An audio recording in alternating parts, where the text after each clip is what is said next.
नारे नारे नारे Balochistan, Pakistan stop genocide, Baloch people, Pakistan stop genocide, Baloch people, Baloch want freedom, Baloch want freedom, freedom, freedom, freedom. Pakistan stop genocide, Baloch people, Pakistan stop genocide, Baloch people.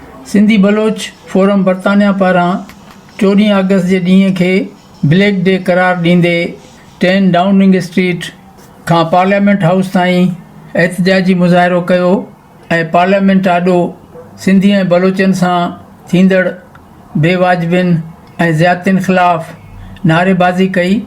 इन ई मौक़े ते Sindhi Baloch forum जे अॻुवाणनि चयो त मुल्क 40 वारी करारदाद तहत क़ाइमु कयो वियो, पर उन ते कॾहिं बि अमल न कयो वियो। उन्हनि जो इहो बि चवणु हुयो त जॾहिं खां मुल्क ठहियो आहे त फ़ौजी ब्यूरोक्रेसी जी मर्ज़ीअ मूजिबि फ़ैसिला थियनि था ऐं उन्हनि फ़ैसिलनि जे नतीजे में क़ौमुनि खे ग़ुलाम बनायो वियो आहे, उन्हनि खे उन्हनि जे हक़नि खां महरूम कयो वियो आहे।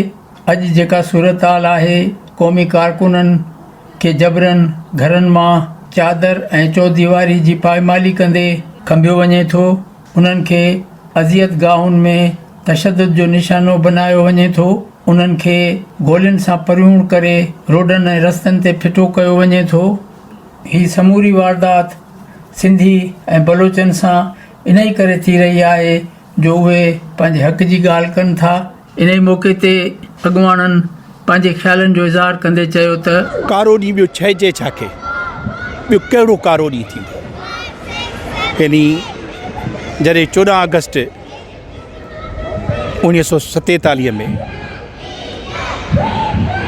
मिसाल तौर पाकिस्तान जो बुनियादु अञा ताईं चवनि था करारदाद पाकिस्तान 1940, पर 1940 जी करारदाद में त आहे त लिखियलु सावरन इंडिपेंडेंट स्टेट्स, बजाए उन सावरनिटीअ जे, बजाए उन इंडिपेंडेंस जे, यानी हर शइ सिंध जी तबाह आहे, बर्बाद आहे। असांजा वसीला खणी विया, ज़मीनूं खणी विया, जॉब्स खणी विया, पाणी खणी विया, मिनरल्स खणी विया, जबल खणी विया, ॻोठ खणी विया, राज खणी विया, शहर खणी विया, ॿोली तबाह, कल्चर तबाह, सफ़ा। और चाहिनि था त हिन खे क़ौम खे, सिंधी क़ौम खे ख़तमु ऐं फ़ना करिणो आहे। 75 सिंध जेका पाकिस्तान जो 70% रेवेन्यू थी ॾे, उन में 75% बुख ऐं बदहाली सफ़र था कनि। डेली रुगो थर में 10 ॿार ऑन एवरेज डेली बुख विघे ऐं मेल न्यूट्रिशन विघे मरनि था। सिंध जे 90% माण्हुनि खे जेको पाणी आहे उहो पाणी कोन्हे, ज़हर आहे, सुप्रीम कोर्ट चयो आहे। सूरत हाल इहा थी थिए त सिंध में हिन वक़्तु घटि में घटि 60% खां मथे जेके जॉब्स आहिनि उहे ॿाहिरि ईंदा, सिंध जूं न आहिनि। वधि में वधि जेका अनएम्प्लॉयमेंट यूथ जी आहे उहा सिंध में आहे। वधि में वधि जेका ख़ुदकशियुनि जो रेशो आहे उहो सिंध में आहे। वधि में वधि हेपाटाइटिस सिंध में आहे, वधि में वधि एड्स सिंध में आहे। हू पंहिंजे पर में उन्हनि बिला कया आहिनि। जेनोसाइड आहे लिटरली, माण्हुनि खे डेली माण्हू 100,000 जेके बेमौत वीचारा मरनि था, बीमारियुनि विघे, बुख में, बदहालीअ में। ॿियो कारो ॾींहुं कहिड़ो थींदो कहिड़ो? इहा ॻाल्हि असांजी क़ौम खे सम्झणी पवंदी, जिन खे उहो नशो ॾेई पाकिस्तान जो भले भले आज़ादी, छाजी आज़ादी बाबा। असीं पंहिंजे वतन जा, इवन अंग्रेज़नि जे टाइम में सिंधी ॿोली सरकारी ॿोली हुई। हिननि अचण सां पहिरीं कमु कयो त सिंधी ॿोली बंदि आहे। सिंधी ॿोलीअ खे आहिस्ते आहिस्ते रेड़े रेड़े ख़तमु कंदा था।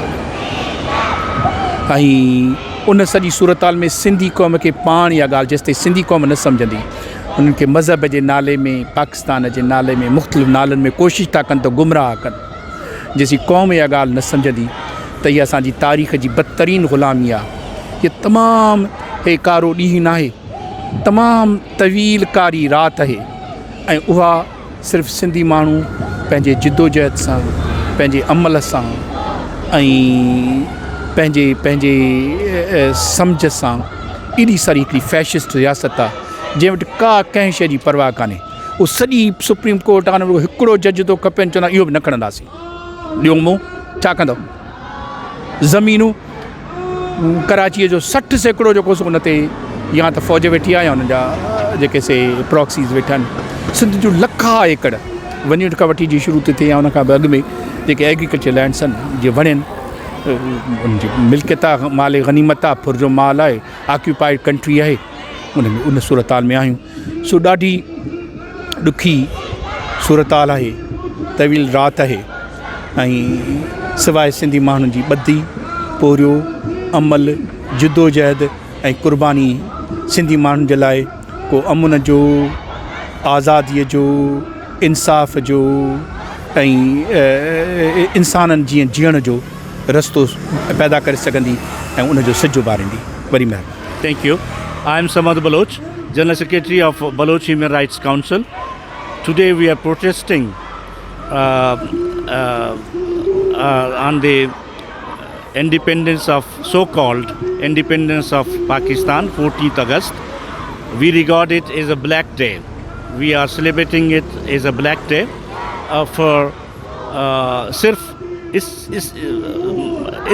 चीज़ के लिए कि ये जो पाकिस्तान है जो बनाया गया है ये धोखे पे बनाया गया है। It was created on deceit, और इसकी जो बेसिस हैं जिस बेसिस पे ये बना गया है वो धोखे और फ्रॉड पे है। किसी इमारत की अगर स्ट्रक्चर वो डिसीट पे हो, वो गलत बुनियादों पे हो, उसकी स्ट्रक्चर गलत हो, तो वो लाजुमान एक ना एक दिन जो उसके रेजिडेंट्स हैं, उसके रहायशी उन पे उनके लिए खौफनाक और ख़तरनाक बन सकती है।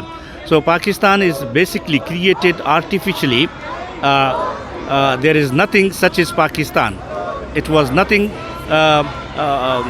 such as Pakistan. It was carved out of India culturally and with civilization. It was part of India. We the Baloch, as far as are concerned, we had nothing to do with it. और ये हम पे impose किया गया, ये colonial जो masters थे, they created it for their own purpose to serve their own interest. और इसके बनने के बाद जो तकरीबन more than 70 years have gone by, वहाँ के जो रहने वाले हैं, बलोच हैं, सिंधीज़ हैं, पख्तून हैं या सराइकी हैं, उनको उनकी इस तरह से इस्तेसाल की गई है, उनकी इस तरह से एक्सप्लॉयटेशन की गई है। हमारी जो एक्सप्लॉयटेशन है बलूचिस्तान की, मादनियात की, नेचुरल रिसोर्सेज की, वो सबके सामने है। गैस, कोयला, संग मरमर, you name it, we have it. Similarly Sindh के साथ हमारे साथ ज़्यादती और जुल्म हो रही है। तो दो वजहों से हम इस आज ब्लैक डे मना रहे हैं। एक तो ये है कि we were not part of it, of this creation of this artificial state. दूसरी ये है कि जब से ये बना है, मुख्तलिफ एक्सपेरिमेंट किए गए हमें कॉलोनाइज बनाने के लिए, हमें ग़ुलाम रखने के लिए। इन्होंने इनको सिर्फ हमारी वसाइल से, जो हमारे रिसोर्सेज हैं, जहाँ जिस ज़मीन से निकलते हैं, उनसे इंटरेस्ट था। और उनको आज तक हमारे लोगों से कोई इंटरेस्ट नहीं है। सीपेक बनाया गया है since the creation of Pakistan. हमारी बहुत जुल्म और ज़्यादतियाँ हो रही हैं, लेकिन आज की बात कर लें, देख लें, सीपेक का ये तरक्याती प्रोजेक्ट है, ये जो सो कॉल्ड, हम इसे एक्सप्लॉयटेशन समझते हैं, हम इसे एक इस्तेसाली मंसूबा समझते हैं। ग्वादर के लोग, हमारे कोस्टल एरिया के लोग पीने की पानी से महरूम हैं, इलेक्ट्रिसिटी से महरूम हैं। जो लोग कदीम ज़माने में जब बलूच थे वो ख़ुद अपनी माहीगीरी करते थे, वहाँ उनको माहीगीरी के लिए भी रोका गया है। उनकी मुलाजिमत, उनकी रोज़गार है, उनसे ज़बरदस्ती छीन लिया गया है। हमें ऐसी कोई तरक्यात नहीं चाहिए, तरक्की नहीं चाहिए जहाँ हमारी लूट खसूट हो, जहाँ हमें ग़ुलाम बनाए रखा जाए। बलूचिस्तान में, सिंध में भी हमारी जो सोसाइटी की जो क्रीम है, उनको चुन चुन के मिस किया जाता है, गायब किया जाता है, उनको टॉर्चर किया जाता है, उनकी बॉडीज़ रोडों पे फेंक दी जाती हैं। اور ہزاروں ان کے قید و صعوبتیں برداشت کر رہی ہیں، ان کو وہاں رکھا جاتا ہے. تو ہمیں ایسے ملک میں جو 74 سالوں میں بجائے ہمیں ترقی اور خوشحالی دے، ہمارے لیے ایک سسٹمیٹک ایک کیا ہے حکومتی ایک پلان اور منصوبے کے تحت، ایک سوچے منصوبے تحت سندھی اور بلوچ اور پختونوں کو دیوار پہ لگایا جا رہا ہے. ان کو جینے کا حق نہیں دیا جا رہا ہے. تو ہمیں اول تو ہم اس کے حصہ دار نہیں تھے، اس کے کہ ہمیں خوشی منانے کی کیا ضرورت. یہ ایک بلیک ڈے تھا جس دن بنا. اور دوسری یہ کہ جب سے یہ 74 سالوں سے بنا، کتنی سالوں سے بنا ہے، 70 سالوں سے زیادہ، تب سے ہمارے لوگ غلام ہیں. ہم نہ کسی کے غلام تھے، نہ غلام رہنا چاہتے ہیں. ہم کسی کی نہ کالونی تھے اور نہ ہم کسی کی کالونی بننا چاہتے ہیں. ہم ایلین فورسز کی حکمرانی نہیں مانتے. پاکستان جس کا نام پاکستان رکھا گیا ہے، nothing is Pakistan, nothing is پاک. پاکستان میں کوئی ایسی بھی چیز جہاں پیور ہو، جہاں پاک ہو. مولوی سے لے کر ججز سے لے کر جرنلز تک سب کرپٹ. اور حتیٰ کہ یہ جو فیکٹریز ہیں جو چیزیں بناتی ہیں ان میں سب میں ملاوٹ ہے. تو why should we be a part of a country which is made on corruption, which is still in corrupt. تو ہمیں ہمارے لوگ کیوں سندھی اور بلوچ یا سرائکی یا پختونس ہم کیوں اس ملک کا حصہ بنے. اور لہذا آج ہم بلیک ڈے منا رہے ہیں اور یہ یاد دلا رہے ہیں کلونیل پاورز کو، اسپیشلی برٹش گورنمنٹ کو، کہ انہوں نے جو یہ بنایا تھا، یہ ایلیجٹمیٹ چائلڈ، یہ ناجائز اولاد پاکستان بنایا تھا، انہی کی کرتوتوں کی وجہ سے آج ہم سفر ہو رہے ہیں. یہ بہتر یہ ہے کہ وہ اپنا تاریخ درست کر لیں، معافی مانگ لیں، اور بلوچستان اور سندھ کی جو ساورنٹی ہے، جو پیپل آف سندھ اور جو انڈیجینس پیپل ہیں، لوگ ہیں، ان کی آزادی، خود مختاری اور عزت کیا جائے، اور ان کو جینے کا حق دیا جائے، اور ان کو فری بلوچستان اور فری سندھ میں رہنے دیا جائے. Thank you.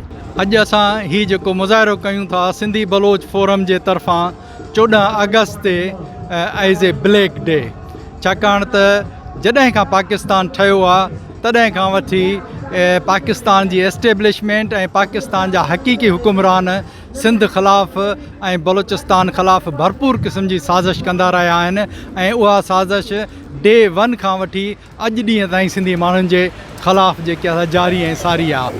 अॼु बि हुननि जी जेकी आहे सिंध जे मथां मेरी नज़र आहे, सिंध जे शहरनि मथां मेरी नज़र आहे. सिंधियुनि खे ग़ुलाम बणाए अॼु बि जेके आहिनि से सिंधियुनि जे ख़िलाफ़ साज़िशूं था कनि, इंक्लूडिंग सुप्रीम कोर्ट में बि साज़िशूं था कनि, हर इदारे में साज़िश था कनि.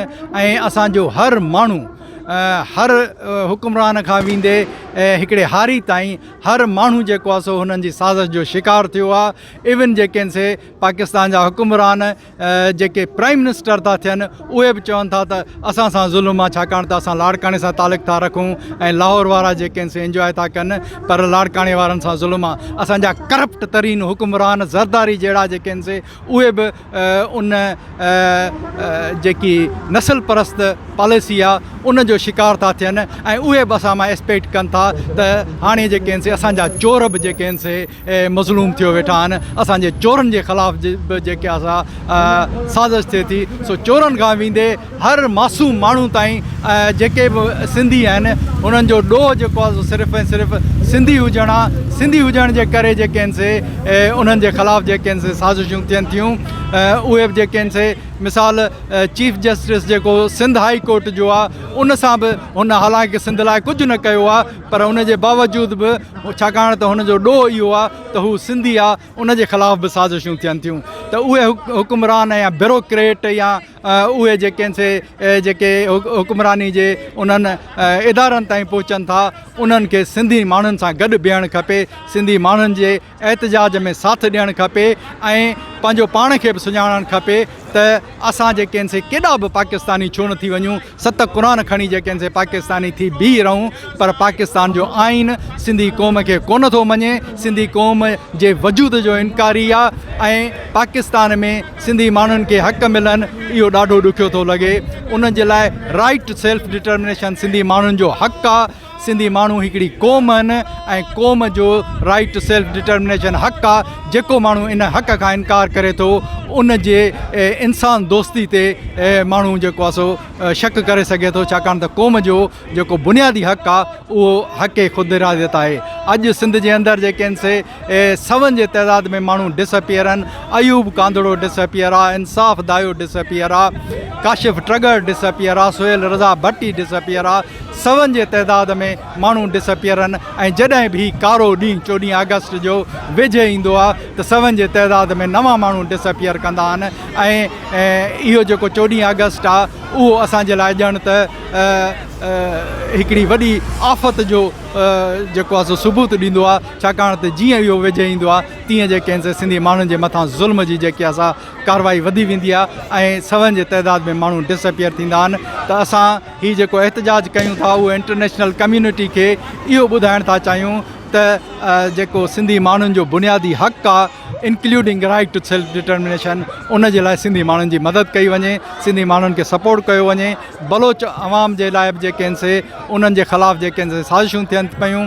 बलूचिस्तान में जीनोसाइड पियो हले, 100,000 जे तइदाद में माण्हू डिसअपियर आहिनि ऐं रोज़ जेके आहिनि से असांखे म्यूटिलेटेड बॉडीज़ मिलनि थियूं। उन जे लाइ उन्हनि जो राइट ऑफ सेल्फ डिटर्मिनेशन जो बि हक़ आहे। अॼु जेके आहिनि से साबित थी चुको आहे त पाकिस्तान टेररिज़म जे पासे आहे, पाकिस्तान तालिबान जे पासे आहे, पाकिस्तान दहशतगर्दनि जे पासे आहे, पाकिस्तान उन्हनि खे ओपनली सपोर्ट थो करे। पाकिस्तान जी मीडिया जेकॾहिं ॾिसंदो उहा ओपनली दहशतगर्दी खे सपोर्ट थी करे, दहशतगर्दनि खे सपोर्ट थी करे। उन जे लाइ इंटरनेशनल कम्यूनिटी खे सम्झणु खपे ऐं सिंधी माण्हुनि जे हक़ ख़ुदि इरादत ऐं बलोच माण्हुनि जे हक़ ख़ुदि इरादत जो एहतराम करणु खपे ऐं उहो जेको आहे सो हक़ उन्हनि खे मिलणु खपे। हाणे सिंधी बलोच फोरम जे अॻुवाणनि जी ॻाल्हि ॿोल ॿुधी रहिया हुआ। उन्हनि जो चवणु हुयो त पाकिस्तान हिकु उहा रियासत आहे जंहिंमें फ़ौजी ब्यूरोक्रेसी जो मुंड खां वठी कब्ज़ो रहियो आहे ऐं मुल्क जा उहे ई धणिया आहिनि ऐं उहे ई मुल्क खे पंहिंजी मर्ज़ी ऐं पंहिंजी ज़रूरतुनि पूरनि करण लाइ हलाइनि पिया। पार्लियामेंट हाउस जे आॾो Imdad Ali Odho, voice of Sindh, TV